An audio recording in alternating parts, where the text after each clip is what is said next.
Hello friends, welcome to civil solve. Surveying के previous lecture में जैसा कि आपने देखा है कि आपने कुछ करेक्शंस पढ़े हैं, सर्वे के प्रिंसिपल्स वगैरह पढ़े हैं और साथ ही साथ जो भी चेन सर्वे के बारे में टॉपिक्स हैं वो आपने कवर कर लिए हैं। तो इस लेक्चर में जो है वो next topic that is compass surveying जो है वो स्टार्ट होगा। सेकेंडली 2 दिन से कुछ पर्सनल इमरजेंसी की वजह से जो है वो आपके लेक्चर्स अपलोड नहीं हो पाए थे। तो अब जो है वो लेक्चर आपका कंटिन्यू होगा सर्वे का। और लेक्चर में कुछ वॉइस प्रॉब्लम है सॉफ्टवेयर इशू की वजह से। तो अगर आप ईयरफोन की हेल्प से उसको सुनते हैं तो आपको आवाज़ क्लियर सुनाई देगी। चलिए स्टार्ट करते हैं। टॉपिक दैट इज़ कंपास सर्वे। तो इसमें कुछ डेफिनेशंस हैं, वो देख लीजिए। फर्स्ट है सपोज मेरिडियन। तो मेरिडियन क्या होता है? ये एक फिक्स डायरेक्शन को शो करता है with respect to which angle of different lines can be measured। यानी इस मेरिडियन या फिक्स डायरेक्शन के रिस्पेक्ट में आप किसी भी लाइन का एंगल जो है वो मेज़र कर सकते हैं, वो आपका कहलाता है मेरिडियन। ठीक है, तो इसमें डिफरेंट टाइप्स के मेरिडियन होते हैं। First is true meridian. True meridian क्या होता है? Line joining true north and true south of earth.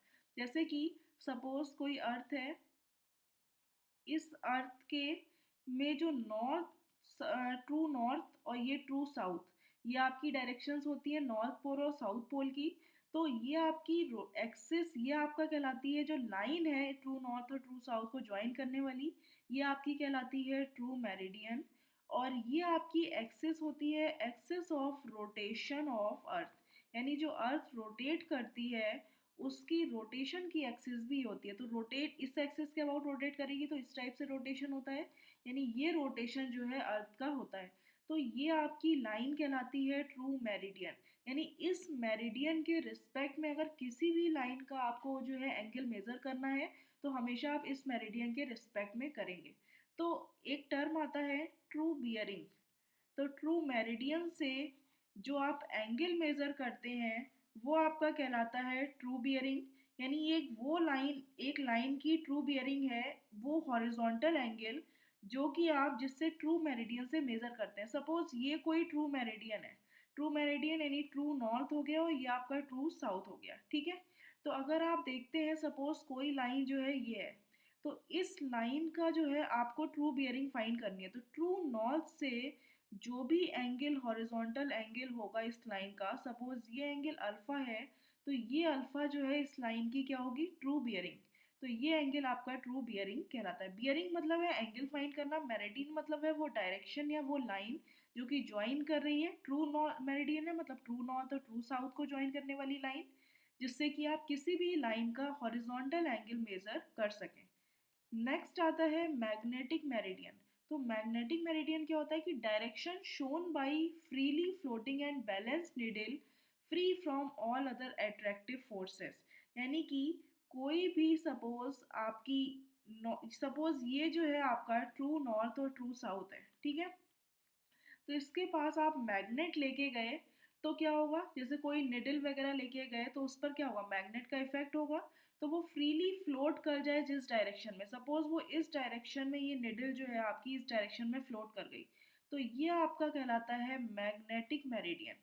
ठीक है, तो ये आपका मैग्नेटिक मेरिडियन है, ये लाइन आपकी मैग्नेटिक मेरिडियन कहलाती है। और ये आपका जो है मैग्नेटिक नॉर्थ कहलाता है और ये आपका कहलाता है मैग्नेटिक साउथ। तो इसके रिस्पेक्ट में यानी एक टर्म आता है मैग्नेटिक बियरिंग। तो मैग्नेटिक बियरिंग क्या होता है कि किसी भी लाइन का जो हॉरिजॉन्टल एंगल है, सपोज कोई ये लाइन है, इस लाइन का आपको हॉरिजॉन्टल एंगल फाइंड करना है with respect to magnetic meridian. यानी मैग्नेटिक मेरिडियन से जो आप एंगल फाइंड कर रहे हैं, सपोज ये एंगल जो है बीटा, तो ये आपका एंगल कहलाता है मैग्नेटिक मेरिडियन। यानी वो हॉरिजॉन्टल एंगल जो कि आप मेज़र कर रहे हैं किसी भी लाइन का, horizontal angle of a line measured from magnetic north. यानी मैग्नेटिक मेरिडियन से जो आप मेज़र कर रहे हैं, मैग्नेटिक मेरिडियन से, तो वो आपका हॉरिजॉन्टल एंगल उस लाइन का कहलाता है मैग्नेटिक बियरिंग। वही अगर इस लाइन का ट्रू नॉर्थ से एंगल मेज़र कर रहे हैं अल्फ़ा, तो ये आपका कहलाता है ट्रू बियरिंग। ठीक है, यहाँ पर अल्फ़ा आपकी ट्रू बियरिंग है और वही बीटा जो है वो मैग्नेटिक मेरिडियन से फाइंड कर रहे हैं, तो ये आपका जो है वो मैग्नेटिक बियरिंग कहलाती है। अब नेक्स्ट टॉपिक आता है मैग्नेटिक डिक्लाइनेशन। तो मैग्नेटिक डिक्लाइनेशन होता क्या है? ये एक हॉरिजॉन्टल एंगल होता है between true meridian and magnetic meridian. इन दोनों के बीच का जो हॉरिजॉन्टल एंगल है वो आपका डिक्लाइनेशन या मैग्नेटिक डिक्लाइनेशन कहलाता है। जैसे कि सपोज ये आपका जो है ट्रू मेरिडियन है, ठीक है। तो ये सपोज आपका ट्रू मेरिडियन है और जो मैग्नेटिक मेरिडियन की लाइन है, सपोज ये सेंटर है, ये आपका जो है मैग्नेटिक मेरिडियन जो है इधर है। तो इनके बीच का जो हॉरिजॉन्टल एंगल होगा ये सपोज आपका कहलाता है थीटा। तो ये आपका मैग्नेटिक डिक्लाइनेशन कहलाता है। और इसमें अगर डिक्लाइनेशन जो है आप देख रहे हैं कि ट्रू मेरिडियन और मैग्नेटिक मेरिडियन, यानी अगर मैग्नेटिक मेरिडियन इसके राइट साइड में है, ट्रू मेरिडियन के राइट साइड में, तो ये ईस्ट डायरेक्शन है, क्योंकि ये आप देखते हैं ये नॉर्थ होती है, ये साउथ होती है, और ईस्ट और ये वेस्ट। यानी कि अगर आप देख रहे हैं तो ये ईस्ट डायरेक्शन में मैग्नेटिक मेरिडियन है ट्रू मेरिडियन से। तो ये आपका कहलाता है थीटा ई। यानी कि जो डिक्लाइनेशन है वो आपका डिक्लाइनेशन ईस्ट कहलाता है, ठीक है। यानी ईस्टर्न डिक्लाइनेशन इसको बोल सकते हैं, या आप इसको पॉजिटिव डिक्लाइनेशन बोलते हैं। पॉजिटिव इसलिए होता है क्योंकि अगर मैग्नेटिक मेरिडियन जो है वो आपका राइट साइड है ट्रू मेरिडियन के, तो ये आपका पॉजिटिव डिक्लाइनेशन कहलाता है।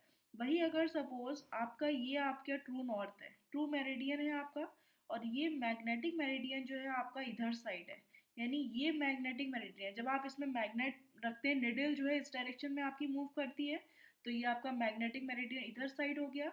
ट्रू मेरिडियन तो एक ही साइड रहेगा, वो तो कांस्टेंट है, वो तो चेंज नहीं होगा, लेकिन मैग्नेटिक मेरिडियन चेंज हो सकता है। तो अगर मैग्नेटिक मेरिडियन इसके वेस्ट साइड है, तो ये देख रहे हैं कि नॉर्थ के इधर डायरेक्शन में, तो वेस्ट साइड हो गई, तो ये आपका कहलाता है थीटा वेस्ट, या इसको आप बोलते हैं वेस्टर्न डिक्लाइनेशन, ठीक है। तो ये आपका वेस्टर्न डिक्लाइनेशन कहलाता है, या आप इसको कह सकते हैं नेगेटिव डिक्लाइनेशन। तो मैग्नेटिक डिक्लाइनेशन बेसिकली है क्या? इन दोनों के बीच का जो हॉरिजॉन्टल एंगल है वो आपका है मैग्नेटिक डिक्लाइनेशन। अब सपोज ऐसी कंडीशन है कि कोई लाइन है, ठीक है। तो ये आप एक तरीके से ये भी कह सकते हैं कि सपोज ये आपका ईस्टर्न डिक्लाइनेशन की आप बात कर रहे हैं, ठीक है। ये आपका हो गया ट्रू मेरिडियन, और ये आपका हो गया मैग्नेटिक मेरिडियन, और ये सपोज हो गई आपकी कोई लाइन, यानी ये एक लाइन ए है, जिसमें अगर आपको इस लाइन के कंपैरेटिवली मैग्नेटिक डिक्लाइनेशन की वैल्यू फाइंड करनी है, तो आपको ये पता है कि ये थीटा ई है, क्योंकि ये ईस्टर्न डिक्लाइनेशन है, ईस्टर्न डायरेक्शन में है। तो ये अगर सपोज इस लाइन की ट्रू बियरिंग क्या होगी, ये आपकी ट्रू बियरिंग है, और आपको पता है जो इस लाइन को मैग्नेटिक मेरिडियन से मेजर करते हैं, तो वो आपकी क्या कहलाती है? मैग्नेटिक बियरिंग, ठीक है। तो यहाँ पे ईस्टर्न डिक्लाइनेशन के केस में आप क्या लिख सकते हैं कंडीशन, कि ईस्टर्न डिक्लाइनेशन को आप इस तरीके से भी रिप्रेजेंट कर सकते हैं कि यहाँ पर ट्रू बियरिंग जो है, ये ट्रू बियरिंग है, इसको इक्वल टू क्या लिख सकते हैं? थीटा ई, यानी कि जो ईस्टर्न डिक्लाइनेशन है प्लस मैग्नेटिक बियरिंग, ठीक है। क्योंकि ओवरऑल मैग्नेटिक बियरिंग क्या है, यहाँ पर ये है, ये मैग्नेटिक बियरिंग हो गई, और ये थीटा ई हो गया। तो यहाँ पे आप ये लिख सकते हैं true bearing equal to magnetic bearing plus theta E. वही अगर सपोज वेस्टर्न डिक्लाइनेशन है, तो ये आपका हो गया ट्रू मेरिडियन, ये सपोज हो गया आपका मैग्नेटिक मेरिडियन, और लाइन आपकी यही है, ठीक है। लाइन तो ए है, इसी की अगर आप बात कर रहे हैं, तो सपोज आपको पता है इन दोनों के बीच में जो डिफरेंस होता है, ये आपका क्या कहलाता है? Western declination. तो अब सपोज अगर आपको ट्रू मेरिडियन की वैल्यू देखनी है, तो ट्रू बियरिंग की वैल्यू देखनी है, तो ट्रू मेरिडियन से उस लाइन का जो हॉरिजॉन्टल एंगल होता है वो ट्रू बियरिंग कहलाता है। और वही अगर मैग्नेटिक मेरिडियन से उस लाइन का जो एंगल होगा वो आपका क्या कहलाता है? Magnetic bearing. तो यहाँ पे वेस्टर्न डिक्लाइनेशन में आप क्या कंडीशन लगा सकते हैं? आप देख सकते हैं कि यहाँ पे जो ट्रू बियरिंग की वैल्यू है वो किसके इक्वल होगी? सिर्फ ये एंगल फाइंड करना है। तो अगर टोटल में से ये आप थीटा डब्ल्यू की वैल्यू माइनस कर दें, तो आपको ट्रू बियरिंग मिल जाएगी, यानी कि magnetic bearing minus theta V W, यानी वेस्टर्न डिक्लाइनेशन। तो आप ये कह सकते हैं कि यहाँ पे आपको ट्रू बियरिंग का फॉर्मूला मिला मैग्नेटिक बियरिंग प्लस थीटा ई, और यहाँ पर आपको ट्रू बियरिंग का फॉर्मूला मिल गया magnetic bearing minus theta W. यानी कि अल्टीमेट अगर आप एक कांस्टेंट जो है फॉर्मूला बनाना चाहते हैं, जनरल फॉर्मूला क्या हो जाएगा? True bearing equal to magnetic bearing plus minus theta. यानी कि जो डिक्लाइनेशन है, मैग्नेटिक डिक्लाइनेशन, वो प्लस भी हो सकता है माइनस भी हो सकता है, डिपेंड करता है कि कौन सी कंडीशन है। क्लियर है? तो इस टाइप से जो है आप क्वेश्चंस को सॉल्व कर सकते हैं। एक टर्म आता है आइसोगोनिक लाइन। तो आइसोगोनिक लाइन कौन सी लाइन होती है? कि आइसो तो मतलब होता है, आपको पता है, इक्वल। ठीक है। गोनिक मतलब है कि डिक्लाइनेशन, यानी सेम डिक्लाइनेशन के पॉइंट्स को ज्वाइन करने वाली जो लाइन होती है वो आपकी आइसोगोनिक लाइन कहलाती है। यानी कि ये वो लाइन है that is points of same declination, यानी सेम डिक्लाइनेशन या इक्वल डिक्लाइनेशन के पॉइंट्स को जो ज्वाइन करने वाली लाइन है, line joining the points of same declination, वो आपकी आइसोकोनिक लाइन कहलाती है। नेक्स्ट टर्म आता है सिस्टम ऑफ बियरिंग मेजरमेंट, यानी बियरिंग जो एंगल आप मेजर करते हैं उसका क्या कौन कौन से सिस्टम हो सकते हैं मेजर करने के।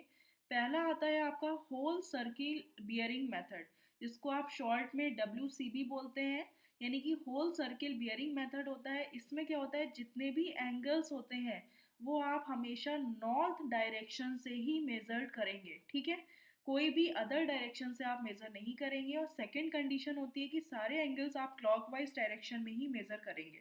जैसे कि सपोज ये आपकी डायरेक्शन है, ये नॉर्थ है, ये साउथ है, ये डायरेक्शन सपोज ईस्ट है और ये वेस्ट है। तो ये आपकी सपोज ट्रू मेरिडियन हो गया, यानी अगर ट्रू नॉर्थ और ट्रू साउथ की लाइन ज्वाइन कर रहे हैं तो एक ट्रू मेरिडियन हो गया। जनरली एक ये मेरिडियन है। तो यहाँ पे अगर आप देखें कि कोई लाइन जो है आपकी यहाँ पर है, ठीक है, तो यहाँ पे इसका एंगल क्या होगा, नॉर्थ से मेजर कर रहे हैं तो ये आपका θ1 हो गया। फिर सपोज कोई एंगल जो है वो आपका सेकेंड क्वाड्रेंट में आ गया, तो कोई लाइन यहाँ पे सेकेंड क्वाड्रेंट में अब यहाँ पे मेजर करना है, तो हमेशा ध्यान रखिएगा इस लाइन को अगर आप मेजर करते हैं, सपोज जैसे कोई लाइन जो है इस क्वाड्रेंट में है तो इसको आप हमेशा नॉर्थ से ही मेजर करेंगे इस टाइप से, तो ये एंगल आपका कहलाएगा θ2। अब सपोज कोई जो है इस क्वाड्रेंट में है, थर्ड क्वाड्रेंट में है, तो इसको भी नॉर्थ से ही मेजर करेंगे, यानी कि ये एंगल जो आएगा ये आपका θ3 कहलाएगा। और कोई लाइन जो है इस क्वाड्रेंट में है तो इसको भी आप नॉर्थ से क्लॉकवाइज डायरेक्शन में ही मेजर करेंगे और ये एंगल आपका कहलाएगा θ4। मतलब क्या है कि हमेशा क्लॉकवाइज डायरेक्शन में ही मेजर करना है और सेकंड सारे एंगल्स नॉर्थ से ही मेजर करने हैं। तो आप ये कह सकते हैं कि जो थीटा की वैल्यू है ये आपकी लाई कर सकती है कहाँ से कहाँ तक, 0 से लेकर 360 डिग्री तक। क्यों, यहाँ पे 0 से शुरू हुई, फिर उसके बाद कुछ एंगल बढ़ता गया, फाइनल यहाँ तक जो है लाइन आपकी 360 डिग्री तक इसका एंगल जो है वो लाई करता है। ठीक है, तो ये आपका कहलाता है होल सर्किल बियरिंग मेथड, यानी कि पूरा सर्किल आप कवर कर रहे हैं, पूरा 360 डिग्री एंगल कवर कर रहे हैं इस किसी भी लाइन को मेजर करने के लिए। अब नेक्स्ट सिस्टम आता है बियरिंग मेजरमेंट का, क्वाड्रेंटल बियरिंग सिस्टम। इसको आप रिड्यूस्ड बियरिंग भी बोलते हैं, शॉर्ट में आप बोल सकते हैं क्वाड्रेंटल बियरिंग क्यूबी सिस्टम। ठीक है, तो इसमें जो एंगल मेजर करते हैं या तो आप नॉर्थ से कर सकते हैं या आप साउथ से कर सकते हैं। तो जैसे कि सपोज कोई ये आपका सिस्टम है, ये नॉर्थ है, ये साउथ है, ये डायरेक्शन ईस्ट है और ये वेस्ट है। तो अगर कोई लाइन जो है यहाँ पर है, ठीक है, तो यहाँ पे अगर आप फर्स्ट क्वाड्रेंट में है तो आप यहाँ नॉर्थ से जो है पास पड़ेगा, यानी जहाँ से एंगल पास पड़ रहा है वहाँ से मेजर करके बता सकते हैं। तो सपोज ये एंगल जो है आपका θ1 एंगल आया, तो इस एंगल को आप रिप्रेजेंट करेंगे कुछ इस टाइप से, जैसे कि ये डायरेक्शन कहाँ से मेजर कर रहे हैं, नॉर्थ से अगर मेजर कर रहे हैं तो n लिख दीजिए, फिर θ1 कितना एंगल मेजर किया θ1, और दूसरी डायरेक्शन आपकी कौन सी है इस लाइन की, ई, ठीक है, ईस्ट। तो आप इस टाइप से इसको रिप्रेजेंट करते हैं। आप सपोज कोई लाइन जो है आपकी यहाँ पर है, तो आपको पता है कि ये एंगल सपोज आपने साउथ से मेजर कर लिया, तो ये एंगल आपका आ गया θ2, तो इसको आप रिप्रेजेंट करेंगे जहाँ से मेजर कर रहे हैं वो फर्स्ट डायरेक्शन आप यहाँ पर लिखते हैं, तो ये साउथ हो गया। फिर एंगल कितना है θ2, सेकेंड डायरेक्शन आपकी क्या है, ईस्ट, यानी साउथ और ईस्ट के बीच में ये लाइन है तो इसलिए आपने साउथ एंगल ईस्ट। अब सपोज कोई लाइन जो है आपकी यहाँ पर है, तो ये एंगल जो है आपका आ गया θ3, ठीक है, तो ये एंगल सपोज आया θ3, तो इस लाइन को आप किस टाइप से शो करेंगे, नॉर्थ θ3 वेस्ट, तो ये डायरेक्शन हो गई। सपोज कोई एंगल यहाँ पर है, यहाँ से आपने साउथ से मेजर कर लिया, सपोज ये θ4 हो गया, तो इसको आप शो करेंगे साउथ θ4 वेस्ट। तो इस टाइप से जो है आप हमेशा मेज़र करते हैं, यानी कि आप देख रहे हैं कि सिर्फ एक एंगल कहाँ से कहाँ तक लाई कर रहा है, 0 से लेकर 90 डिग्री तक। जैसे ही 90 के आगे दूसरी लाइन इधर आ जाती है, इसका मतलब है कि वो एंगल फिर से यहाँ से शुरू हो जाता है, ठीक है। तो आप यहाँ पे कह सकते हैं कि जो थीटा की वैल्यू है वो आपका कहाँ से कहाँ तक है, 0 से लेकर 90 डिग्री तक वेरी कर रही है, और ये आपका सिस्टम कहलाता है क्वाड्रेंटल बियरिंग सिस्टम। अब जैसे नेक्स्ट टॉपिक आता है आपका conversion of bearing from one system to other, यानी होल सर्किल बियरिंग से आपको सपोज रिड्यूस बियरिंग में चेंज करना है, तो आप कैसे कन्वर्जन करेंगे। तो सपोज ये डायरेक्शन है नॉर्थ साउथ ईस्ट वेस्ट, इसमें जो है फर्स्ट क्वाड्रेंट में कोई लाइन है, सेकेंड क्वाड्रेंट में कोई लाइन है, थर्ड क्वाड्रेंट में और फोर्थ क्वाड्रेंट में। तो इनके जो एंगल्स हैं, सपोज ए बी लाइन जो है, इस लाइन का एंगल नॉर्थ से जो है अल्फा है, फिर ए सी जो लाइन है इसका एंगल साउथ से बीटा है, फिर ए डी जो लाइन है इसका एंगल साउथ से थीटा है, और ए एफ जो लाइन है इसका एंगल नॉर्थ से फाई है। तो ये ओवरऑल आपको जो है चार लाइंस गिवन है। कौन कौन सी लाइन है? फर्स्ट लाइन है A B, second A C, third A D और फोर्थ ए एफ। तो ये चार लाइंस हैं। अगर आप इसमें होल सर्किल बियरिंग एंगल आप देखें तो कहाँ से कहाँ तक लाई कर रहा है यहाँ पे एंगल, यानी कि होल सर्किल बियरिंग जो है वो कहाँ से बिटवीन किन किन के बीच में है। तो आपको पता है कि अगर ए बी लाइन की आप बात करें तो यहाँ पे एंगल जो है 0 से 90 के बीच में है। ये एंगल जो है यानी ये लाइन जो है 0 से 90 के बीच में एंगल में है, 0 डिग्री टू एंड 90 डिग्री, ठीक है, इनके बीच में है। वही अगर आप लाइन ए सी की बात करें तो होल सर्किल बियरिंग में एंगल जो है कहाँ से कहाँ तक लाई करेगा। तो आप यहाँ से ये देख सकते हैं कि ये जो एंगल है यहाँ पे 90 डिग्री से 180 डिग्री के बीच में है, यानी कि 90 से 180 डिग्री के बीच में लाइन है। वही अगर AD की बात करें तो ये 90 से 270 डिग्री के बीच में लाइन है, सॉरी 180 से 270 डिग्री के बीच में लाइन है। वही अगर AF की बात करें तो ये 270 से 360 के बीच में लाइन है, ठीक है। अब सपोज रिड्यूस्ड बियरिंग का रूल क्या है, यानी कि अगर ए बी की बात करें तो लाइन ए बी में आप ये कह सकते हैं कि जो इसमें रिड्यूस्ड बियरिंग है वो आपकी होल सर्किल बियरिंग के इक्वल है, क्योंकि हमेशा होल सर्किल बियरिंग में क्या होता है, नॉर्थ से ही सारे एंगल्स मेजर करते हैं। तो आपने नॉर्थ से मेजर किया तो होल सर्किल बियरिंग इस केस में क्या है, अल्फा, और वही रिड्यूस्ड बियरिंग भी इस केस में क्या है, अल्फा। बट क्वाड्रेंट कौन कौन से हैं इसमें, क्वाड्रेंट जो है आपका नॉर्थ ईस्ट क्वाड्रेंट है। वही अगर आप AC की बात करें, ये लाइन AC जो है इसमें आपको पता है कि होल सर्किल बियरिंग क्या होगी, ये होगी आपकी, यानी कि नॉर्थ साउथ टोटल एंगल कितना है 180, और ये एंगल बीटा है, तो आप होल सर्किल बियरिंग कह सकते हैं कि 180 माइनस बीटा होगी। तो यहाँ पे रिड्यूस्ड बियरिंग आपको फाइंड करनी है, तो आप ये कह सकते हैं कि रिड्यूस्ड बियरिंग होगी क्या, 180 माइनस होल सर्किल बियरिंग, यानी पूरा एंगल 180 था जिसमें से अगर यहाँ से होल सर्किल बियरिंग अगर आप माइनस कर दें तो आपको ये रिड्यूस बियरिंग यानी बीटा की वैल्यू मिल जाएगी, और ये क्वाड्रेंट आपका कहलाएगा साउथ ईस्ट क्वाड्रेंट, ठीक है। हमेशा नॉर्थ और साउथ से ही मेजर करते हैं, इसीलिए ये डायरेक्शंस आप पहले लिखते हैं। अब बात करते हैं लाइन AD की, तो आपको पता है इस केस में होल सर्किल बियरिंग क्या होगी, यहाँ से यहाँ तक यानी 180 प्लस ये। अब आपको यहाँ पे रिड्यूस बियरिंग निकालनी है, तो रिड्यूस बियरिंग को क्या लिख सकते हैं आप, ये लिख सकते हैं कि पूरी होल सर्किल बियरिंग माइनस 180। तो यहाँ पे इस केस में होल सर्किल बियरिंग माइनस 180 जो है आपका रिड्यूस्ड बियरिंग हो जाएगा, और ये कौन सा क्वाड्रेंट है, साउथ वेस्ट क्वाड्रेंट है। वही अगर आप AF लाइन की बात करें तो इस केस में होल सर्किल बियरिंग आपकी ये है, ठीक है। तो यहाँ पे और ये पूरा एंगल कितना है 360 डिग्री, तो यहाँ पे रिड्यूस बियरिंग फाइंड करनी है। तो आपको पता है रिड्यूस बियरिंग जस्ट फाई है, और फाई की वैल्यू कैसे निकालेंगे, अगर पूरे 360 में होल सर्किल बियरिंग माइनस कर दें तो आपको फाई की वैल्यू मिल जाएगी।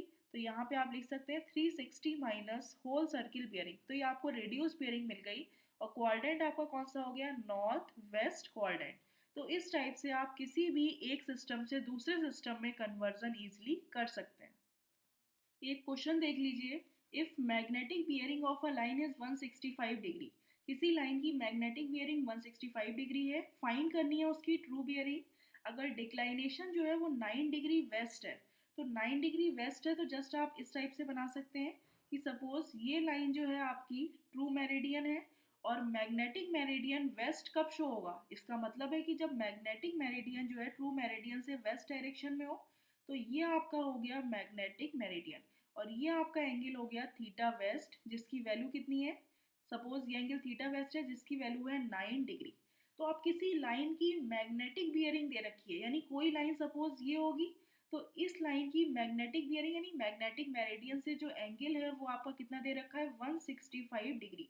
तो आपको ट्रू बियरिंग फाइंड करनी है। तो ये लाइन सपोज कोई ए थी, ट्रू बियरिंग क्या होगी, जो ट्रू मेरिडियन से जो एंगल बनेगा उस लाइन का वो ट्रू मेरिडियन ट्रू बियरिंग कहलाएगी।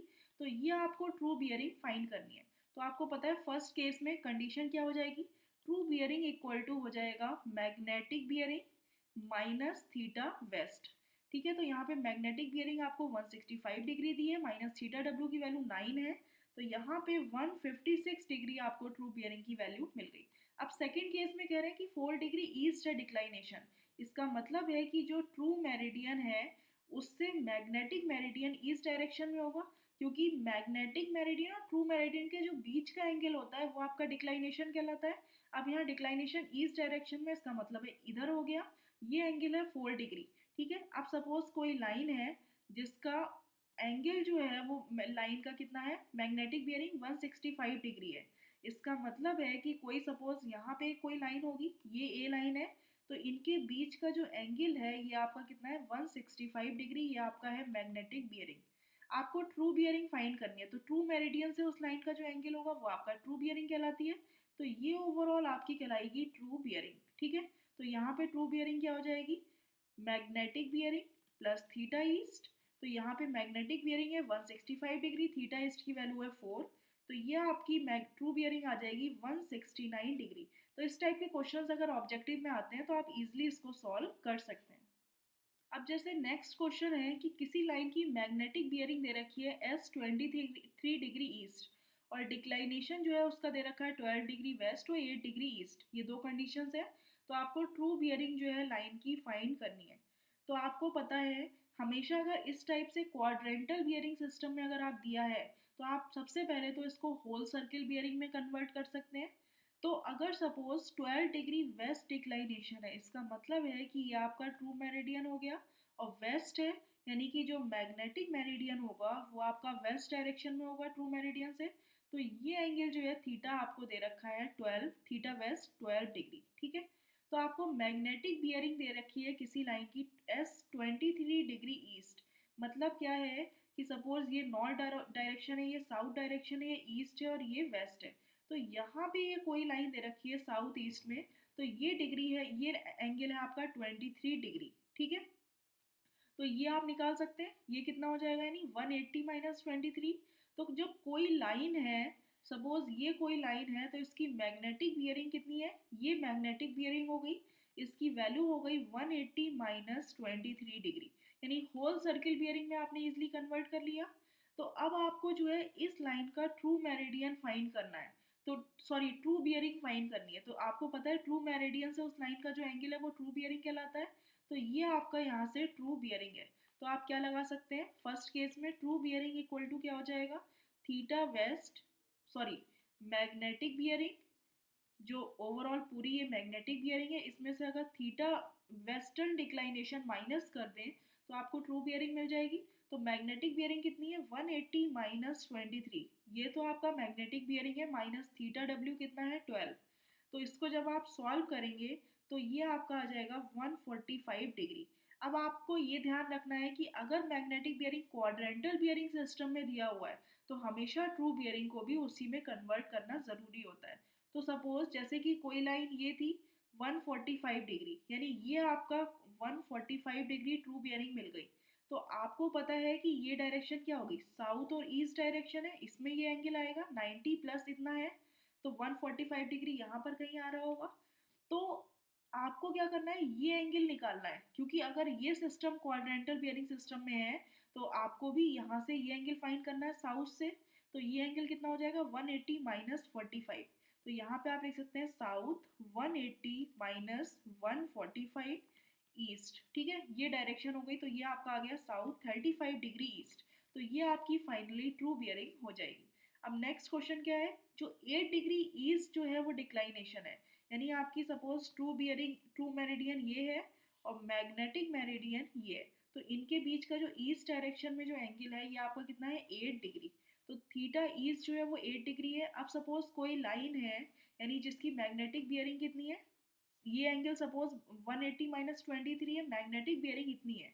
यानी कि सपोज यहाँ पे कोई लाइन है जिसकी मैग्नेटिक बियरिंग जो है वो आपको पता है 180 माइनस 23 है, क्योंकि आपने होल सर्किल बियरिंग में इस एंगल को कन्वर्ट कर लिया।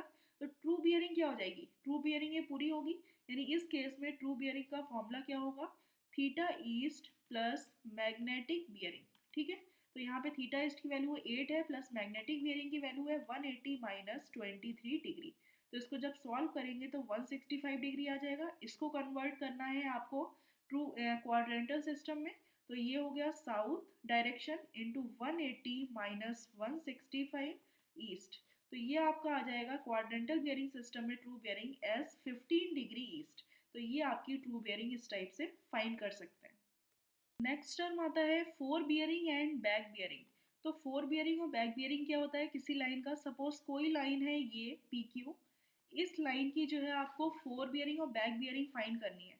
तो अगर आप लाइन पी क्यू की बात कर रहे हैं, यानी कि लाइन जो है पी क्यू का मतलब है पी से स्टार्ट हुई और क्यू पे फिनिश हो गई, तो फोर बियरिंग होता क्या है, फोर बियरिंग जो है ये आपका एंगल होता है।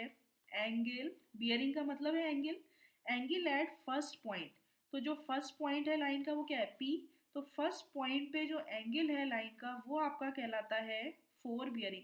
जैसे कि सपोज बियरिंग हमेशा क्या होता है नॉर्थ से ही मेजर करते हैं, तो यहाँ पे ये डायरेक्शन हो गई आपकी नॉर्थ साउथ। ठीक है, तो इस लाइन की जो नॉर्थ से डायरेक्शन है ये एंगल कितना हो गया थीटा 1 सपोज। तो ये आपकी कहलाती है फोर बियरिंग। यानी फर्स्ट पॉइंट जो लाइन का फर्स्ट पॉइंट है उसका जो एंगल होगा नॉर्थ से वो आपका कहलाता है फोर बियरिंग। नेक्स्ट आता है बैक बियरिंग। तो बैक बियरिंग क्या होता है, यह होता है आपका angle of second point.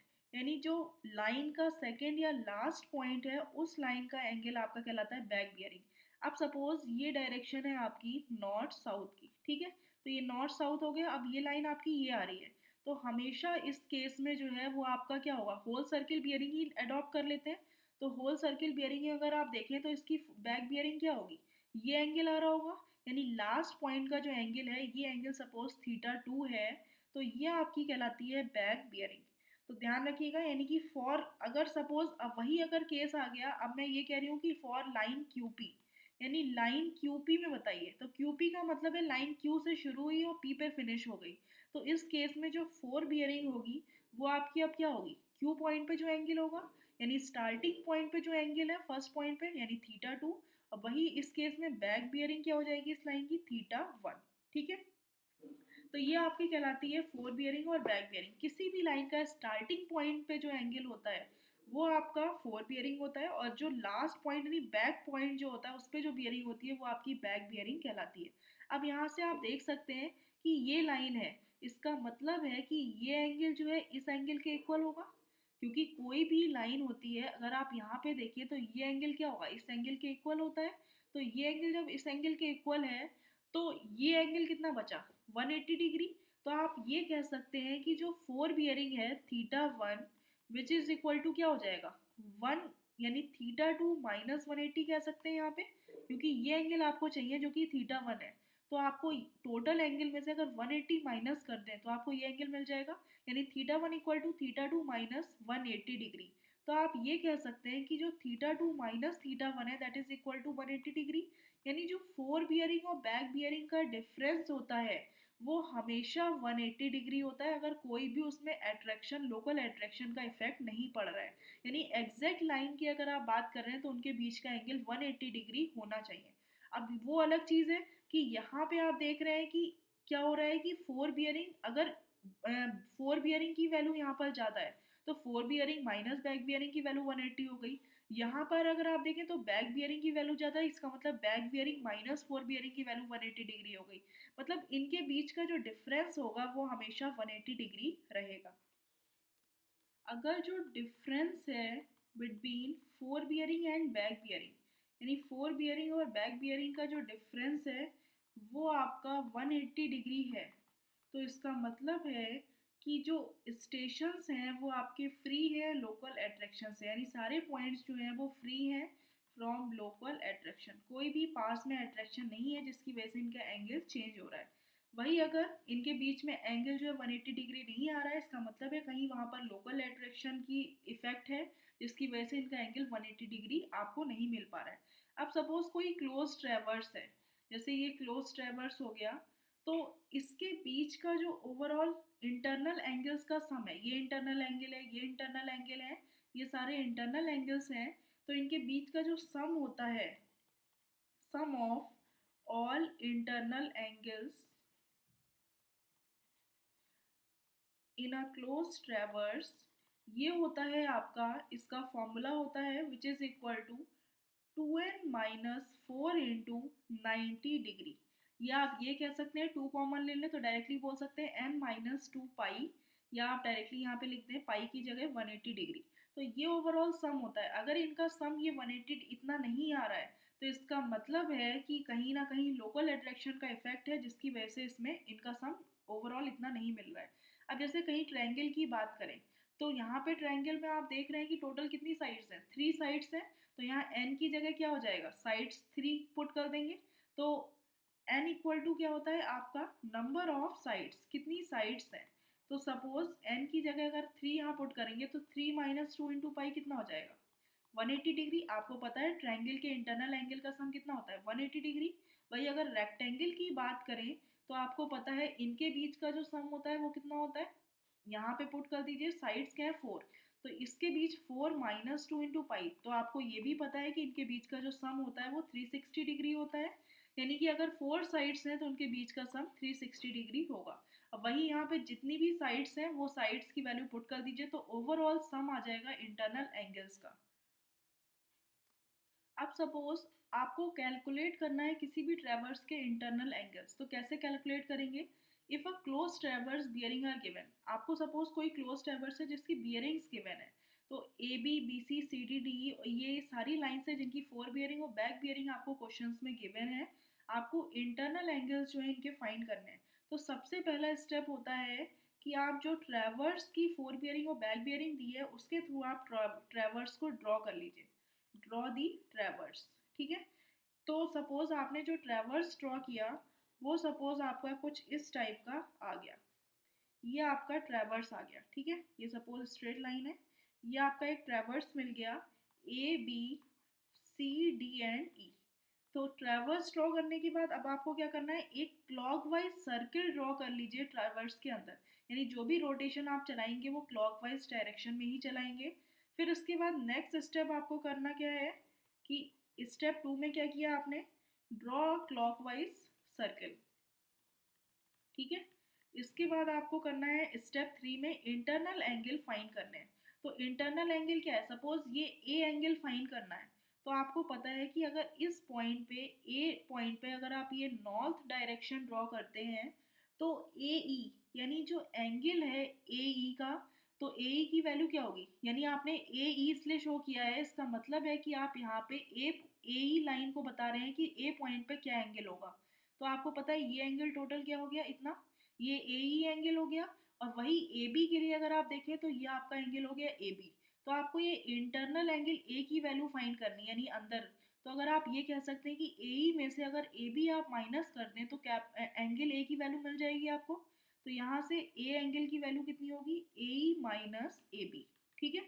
Similarly अब आपको सपोज बी एंगल फाइंड करना है, तो बी एंगल पे अगर आप ये ड्रॉ करते हैं सपोज नॉर्थ, तो आपको पता है कि टोटल यहाँ पे बी ए की वैल्यू क्या होगी, यानी दो लाइन से मिलकर ये बन रहा है एंगल, तो यहाँ पे बी ए की वैल्यू तो आपकी ये हो गई, और बी सी की वैल्यू जो है आपकी इस एंगल की ये है।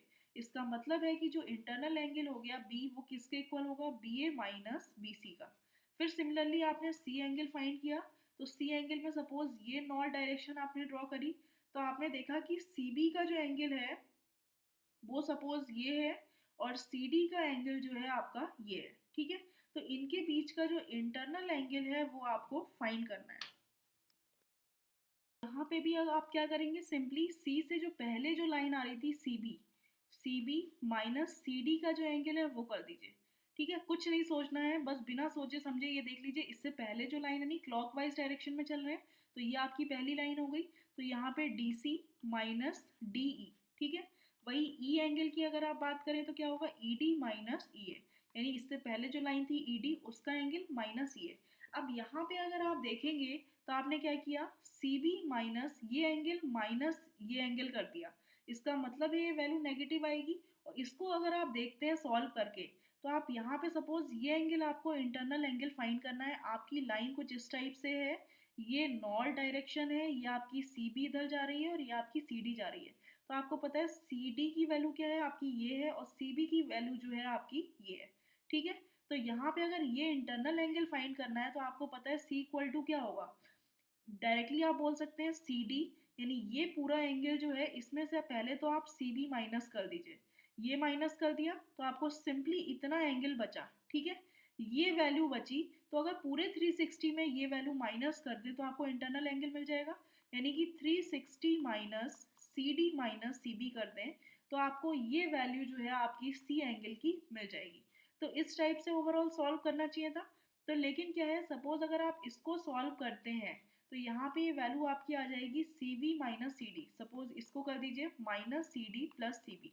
तो C V minus C D तो आप निकाल चुके हैं, लेकिन ये वैल्यू किस में आ रही होगी, नेगेटिव वैल्यू आ रही होगी, माइनस में आ रही होगी। तो इसमें 360 अगर ऐड कर देते तो आपको सी एंगल एग्जैक्टली मिल जाता। तो स्टेप 4 क्या करना है, सबसे पहले बिना सोचे समझे आपने ये कर दिया, क्लॉकवाइज रोटेशन दिया, इससे पहले जो लाइन थी वो ली, उसके बाद जो लाइन, फिर बी पॉइंट पे इससे पहले जो लाइन थी इसके बाद लाइन, यानी क्लॉकवाइज आप चलते रहे, सारे एंगल्स आपने मेजर कर लिए। इसके बाद नेक्स्ट स्टेप जो आप फॉलो करते हैं स्टेप 4, उसमें क्या करते हैं कि if we get any value negative, यानी कि आपने देखा कि कोई वैल्यू नेगेटिव आ रही थी, सी की वैल्यू नेगेटिव आएगी उस टाइप से, तो अगर कोई वैल्यू नेगेटिव आ रही है तो उसमें ऐड कर दीजिए 360, तो वो एंगल आपका सी एंगल मिल जाएगा, यानी कोई भी एंगल वो मिल जाएगा, ठीक है। अब वही if we get any value more than 60, यानी कोई वैल्यू आप सपोज इस टाइप से 360 से ज़्यादा आ रही है, तो 360 से ज़्यादा तो हो नहीं सकती, तो उसमें क्या करिए, डिडक्ट कर दीजिए 360, तो आपको इंटरनल एंगल्स की वैल्यू मिल जाएगी, ठीक है। तो इस टाइप से कोई भी क्वेश्चंस को आप सॉल्व कर सकते हैं। अब सपोज जैसे एक क्वेश्चन है कि आपको एक ट्रैवर्स गिवन है, ये सपोज ट्रैवर्स गिवन है, और यहाँ पर जो है आपको इंटरनल एंगल्स जो हैं फाइंड करने हैं, P Q R S T इस टाइप से दे रखा है। और तो सबसे पहले आपको इंटरनल एंगल्स फाइंड करना है, जस्ट आपको फॉर्मूला लिखना है क्या यूज़ करना है। तो कुछ नहीं सोचना है कि ये जो नंबरिंग है इसकी एंटी क्लॉकवाइज है, उससे कोई मतलब नहीं है, सिंपली आप एक क्लॉकवाइज सर्किल ड्रॉ कर दीजिए, इसी के अकॉर्डिंग आपको चलना है। तो एंगल पी की अगर आप वैल्यू फाइंड करेंगे तो क्या करेंगे, पी से पहली लाइन क्या है पी क्यू, उसके बाद की लाइन क्या है पी टी, यानी P Q minus P T, ये एंगल पी मिल गया। फिर एंगल क्यू आपको चाहिए, तो इसको बस क्लॉकवाइज ही चलना है, तो इससे पहले जो लाइन है Q R minus Q P, ठीक है। वही अगर आपको एंगल आर फाइंड करना है तो क्लॉकवाइज ही चलना है, तो इससे पहले जो लाइन है वो क्या है आर एस, उसके बाद आगे बढ़ना है तो आर क्यू, तो यहाँ पे एंगल आ जाएगा R S minus R Q. Similarly angle S find करना है तो क्लॉकवाइज आप चल रहे हैं आगे, तो इसका मतलब है पहली जो लाइन है वो है S T minus S R. Next अगर एंगल टी फाइंड करना है तो क्लॉकवाइज रोटेशन आप चल रहे हैं, तो इससे पहले जो लाइन है टी पी और इसके बाद की लाइन है टी एस, यानी T P minus T S. तो इसी टाइप से जो है आप इंटरनल एंगल फाइंड कर सकते हैं। अगर इनमें कोई भी वैल्यू माइनस में आ रही है तो 360 ऐड कर दीजिए, और कोई वैल्यू अगर 360 से ज़्यादा आ रही है तो उसमें 360 माइनस कर दीजिए, आपको एग्जैक्ट एंगल की वैल्यू फाइंड हो जाएगी। अब सपोज आपका एक क्वेश्चन आता है, कन्वेंशनल में इस टाइप के क्वेश्चंस आ जाते हैं कि कोई क्लोज ट्रैवर्स के लिए बियरिंग्स जो हैं वो गिवन है, जैसे A B B C C D D A और ई ए, तो इनकी जो बियरिंग्स हैं इसमें ये 4 बियरिंग बैक बियरिंग्स होंगी, ये आपकी जो है गिवन है। तो इसमें पूछ रहे हैं कौन सा स्टेशन जो है फ्री है लोकल अट्रैक्शन से। तो आपको पता है अगर कोई लोकल अट्रैक्शन नहीं होगा, यानी लोकल अट्रैक्शन से फ्री होगा कोई स्टेशन, तो उनके बीच का जो 4 बियरिंग और बैक बियरिंग का डिफरेंस होगा वो 180 डिग्री एग्जैक्ट होना चाहिए।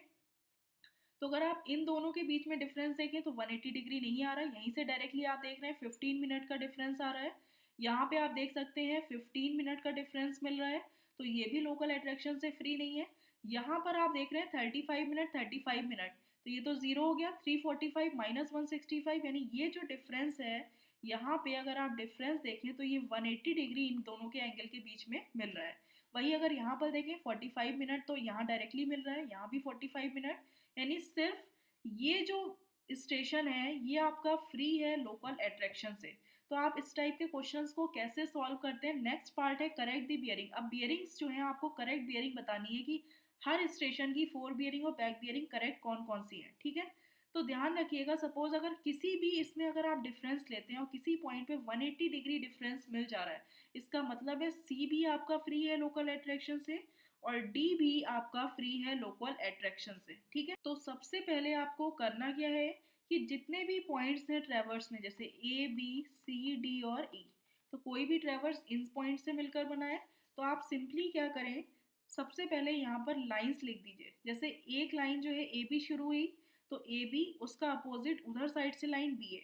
इसका मतलब है कि जो ए बी की अगर आप बात कर रहे हैं, ये लाइन ए बी है, तो ए बी का मतलब है, अगर कह रहे हैं ए बी की बियरिंग, इसका मतलब है इस लाइन की जो नॉर्थ से एंगल होगा वो आपका ए बी की बियरिंग होगी। वही अगर बी ए की बियरिंग है, इसका मतलब बी से शुरुआत है, तो नॉर्थ से इसका जो एंगल होगा ये आपका बी ए की बियरिंग होगी। सिमिलरली दूसरा पॉइंट आता है आपका ए बी बी ए हो गया। नेक्स्ट पॉइंट है बी से आप पॉइंट, एक तो बी ए कनेक्ट हो गया, दूसरी लाइन बी सी कनेक्ट कर रहे हैं, बी सी से सी बी, ठीक है। फिर सी बी कनेक्ट हो गया, सी से डी दूसरी लाइन कनेक्ट कर रहे हैं, सी डी और डी सी। फिर आप डी से कनेक्ट कर रहे हैं, डी सी हो गई, then D E, E D, फिर उसके बाद ई से आप ई ए कनेक्ट कर रहे हैं और ए ई। यानी जितनी लाइंस आपको मिल रही हैं, जैसे कि कोई एक क्लोज ट्रेवर्स है ए बी सी डी ई, यानी ये लाइंस हैं suppose A B C D E, तो यहाँ से आपने ए बी बी ए, फिर B C D D C, D E A E D और ई ए ए ई, जितनी भी लाइंस हैं वो आपने सारी लिख दी। इसके बाद अब आपको क्या करना है, इनकी बियरिंग्स नोट करनी है। बियरिंग्स, तो बियरिंग्स आपको जो है क्वेश्चन में गिवन है। तो इनिशियली जो है वो आपकी फोर बियरिंग है, दूसरी लाइन जो है वो आपकी बैक बियरिंग है। जैसे कि अगर आपके क्वेश्चन में इस टाइप से दिया था A B 75 degree 5 minute, second to 54 degree 20 minute, इसका मतलब है ये ए बी की फोर बियरिंग है और ये ए बी की बैक बियरिंग है। तो ए बी की बैक बियरिंग जो होगी वो ये, तो आप ये कह सकते हैं कि बी ए की फोर बियरिंग हो गई है, यानी कि ए बी की बियरिंग कितनी है 75 डिग्री 5 मिनट। तो बी ए के लिए क्या हो गई, ए बी की जो बैक बियरिंग है वो बी ए की फोर बियरिंग होगी, यानी 254 डिग्री 20 मिनट। वही अगर बी सी की बात करें तो B C 115 degree 20 minute question में है। सी बी की वैल्यू जो है वो 296 डिग्री 35 मिनट है। सी डी अगर आप देखें तो 165 डिग्री 35 मिनट। डी सी की जो है फोर बियरिंग होगी 345 डिग्री 35 मिनट। डी लाइन की जो बियरिंग है 224 डिग्री 50 मिनट, वही 44 डिग्री 5 मिनट, और ये आपकी है 304 degree 50 minute. Next is 125 degree 5 minute. तो ये सारी बियरिंग सबसे पहले आप नोट कर लेंगे। इसके बाद आपको क्या करना है, आपको सबसे पहले आपको ये पता है कि दो स्टेशन जो हैं वो लोकल अट्रैक्शन से फ्री है, यानी सी डी के बीच का जो डिफरेंस आ रहा था वो एग्जैक्ट करेक्ट आ रहा था। इसका मतलब है सी स्टेशन लोकल अट्रैक्शन से फ्री और डी स्टेशन लोकल अट्रैक्शन से फ्री है। तो जो जो सी पॉइंट से मिलकर बने हैं, जैसे सी बी ये आपका, ये सी से मिलकर बना है, फिर दूसरा डी से, तो ये इन चारों की जो बियरिंग्स हैं वो एग्जैक्टली करेक्ट है, उनमें कोई भी चेंजेस नहीं है, ठीक है। तो इनकी बियरिंग्स जो ये आपकी चार मिल रही हैं, ये आपकी चार बियरिंग्स एग्जैक्टली करेक्ट है, यानी इनमें कोई भी लोकल अट्रैक्शन का इफेक्ट नहीं पड़ रहा है।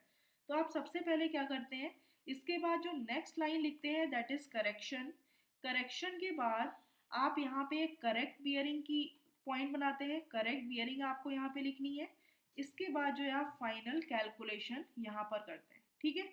तो आपको जो है सबकी करेक्ट बियरिंग ही बतानी है।